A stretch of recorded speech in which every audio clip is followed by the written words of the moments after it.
Hello friend, आपका हमारे channel अनुशिक्षा class में स्वागत है।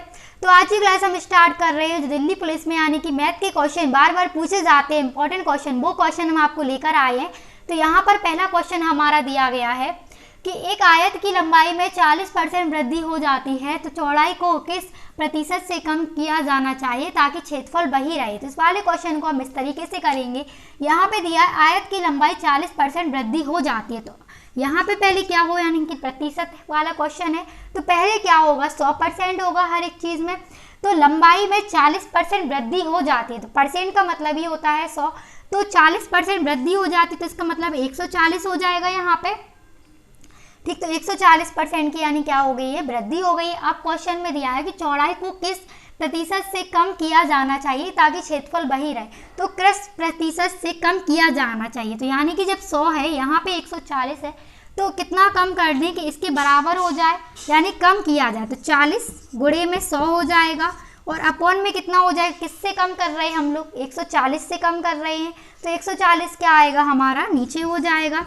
फिर इसे काट देंगे, फिर 2 पंचे होता है 10, 2 सत्ते होता है 14, और फिर यहाँ पे कितना हो जाएगा, 5 चौके हो गया 20।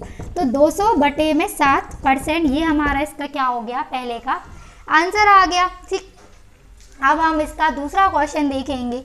तो दूसरा क्वेश्चन हमारा दिया है, एक व्यक्ति ने एक कार रुपए यानी कितने, ठीक है, 3,80,000 रुपये में बेची है और उसे 5% की हानि हुई। 15% लाभ प्राप्त करने के लिए कार का विक्रय मूल्य कितना होगा। तो कार का हमें विक्रय मूल्य बताना है। तो इस वाले क्वेश्चन को हम इस तरीके से करेंगे।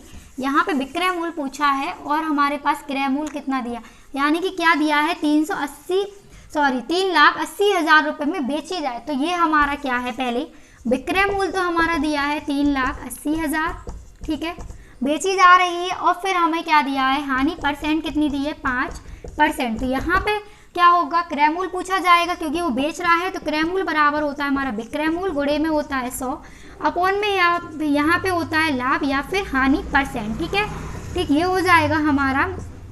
अब क्या हो जाएगा, विक्रय मूल्य हमारा दिया था 3,80,000, ठीक, और गुणे में यानी कि 100 हो जाएगा। हानि हमें कितना हो रही है, 5%। तो यहाँ पे क्या होता है, अगर हानि होती है तो 100 में से हानि को घटाते हैं और लाभ हो रहा हो तो 100 में ही प्लस कर देते हैं लाभ को। ठीक, तो 5% यानी 100 में से 5 जाएगा तो 95 बचेगा। तो यहाँ पे हमारे पास क्रय मूल्य कितना निकल आया, यहाँ पे 3,80,000 गुणे में 100 अपॉन में 95, ये हमारा क्या निकल आया, क्रय मूल्य।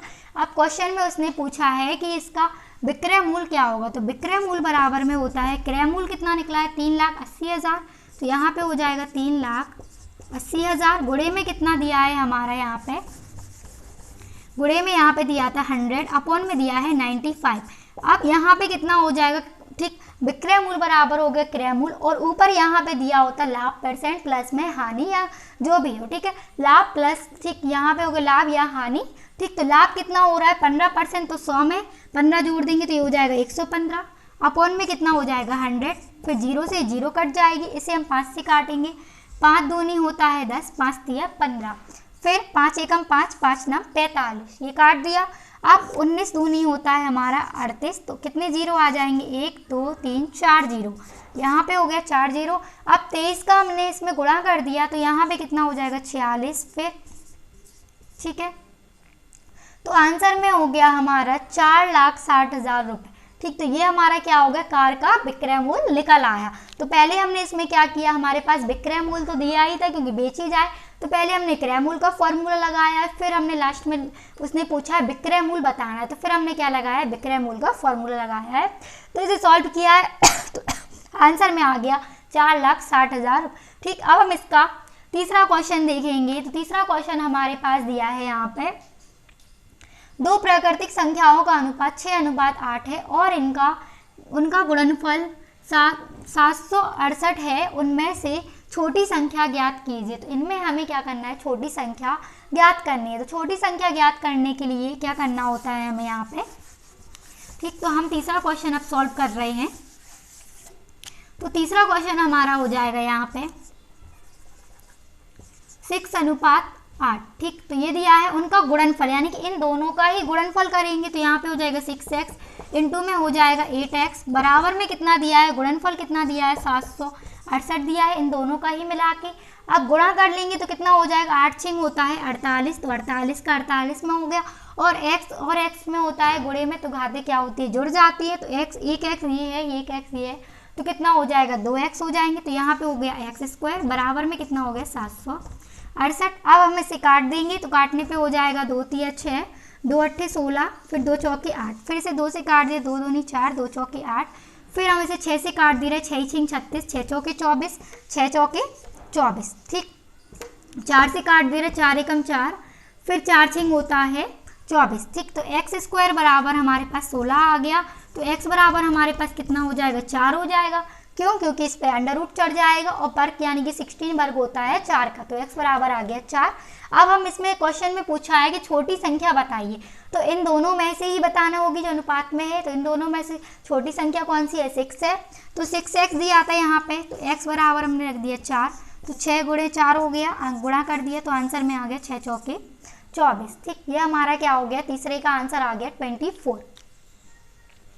अब हम इसका फोर्थ क्वेश्चन देखेंगे, तो फोर्थ क्वेश्चन हमारे पास दिया है, जब a बराबर 2, b बराबर 3 और c बराबर 0, तो a की पावर a और फिर ब्रैकेट दिया है की पावर b, c अपॉन में दिया है 5 की पावर b, फिर ब्रैकेट दिया है a और पावर दिया है a और c का मान क्या होगा। तो इस वाले क्वेश्चन को हम इस तरीके से करेंगे। पहले हम क्या करेंगे, यहाँ पे ब्रैकेट खोलने के लिए इसे हम लोग ऐसे लिख सकते हैं, 2a की पावर b अपॉन में c, यहाँ हो गया 2 यानी कि 2 की पावर a b c, ठीक। इसे हमने ब्रैकेट खोल के लिख लिया, इसे भी हम ब्रैकेट खोल के लिख लेंगे, 5a b c इस तरीके से लिख लेंगे। अब ये से दोनों सेम है, तो इसे हम लोग ऐसे लिख सकते हैं, 2 अपॉन में 5 की पावर a b c, ठीक है। ये हो गया a b c। अब a b c का मान, तो यहाँ c का मान 0 ही दिया है, तो यहाँ पे कितना हो जाएगा, 2/3 की पावर 0। जब भी किसी भी संख्या का यानी कि 3 की पावर 0 हो या 4 की पावर 0 हो, तो उसका मान हमेशा कितना निकलता है, 1 निकलता है। किसी की भी पावर 0 निकले तो उसका मान क्या निकलता है, 1 निकलता है। तो आंसर हमारा कितना हो जाएगा, 1 हो जाएगा। ए बी सी के मान हमने इसमें रखे हैं, तो सी का मान हमारे पास 0 दिया था, तो सब में गुणा करेंगे तो किसी भी यानी कि 2 में भी 2 का गुणा भी ए में यानी कि 0 में करेंगे तो ही 0 आएगा, 3 का गुणा भी 0 में करेंगे तो भी क्या आएगा, 0 आएगा। तो आंसर में यहाँ पे 2/3 की पावर 0 था, तो हमेशा पावर में 0 दिया हो तो कितना आता है, आंसर 1 आता है। तो इसका आंसर कितना हो गया, 1। तो आज की क्लास में हमने आपको जो दिल्ली पुलिस में पूछे गए मोस्ट इंपॉर्टेंट क्वेश्चन थे तो वो बताइए। अगर आप लोग चैनल पर नए आए हो तो चैनल को सब्सक्राइब करें, वीडियो को लाइक करें और शेयर करें।